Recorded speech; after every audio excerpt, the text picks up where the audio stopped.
Of course, none of us expected to wake up to such tragic news on the first day of the Lunar New Year, but here we are. So last night there was a mass shooting in Monterey Park, California, and 10 people are confirmed dead. And the shooting took place after a Lunar New Year celebration at a dance studio. And there's still a lot of unknowns in the case. It's a developing story, but I really want to come on here to provide some really important geographical context as to where Monterey Park, California is and why it's important. Monterey Park is one of the only majority Asian American communities in this country, and it's located in an area called the San Gabriel Valley that is just east of Los Angeles. And the San Gabriel Valley has been called the first Asian American suburb.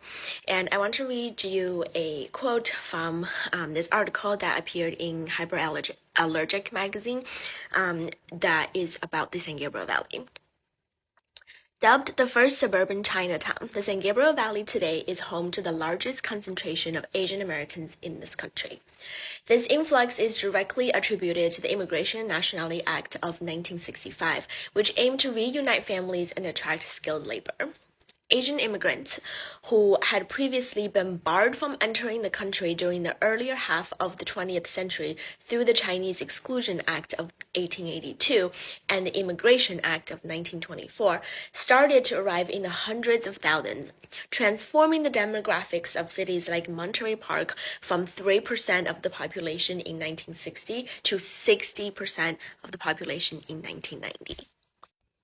I grew up in a predominantly white suburb in the Midwest, and when I was making a decision of whether or not I wanted to move out here to the West Coast, I did a lot of research about Los Angeles and its surrounding areas.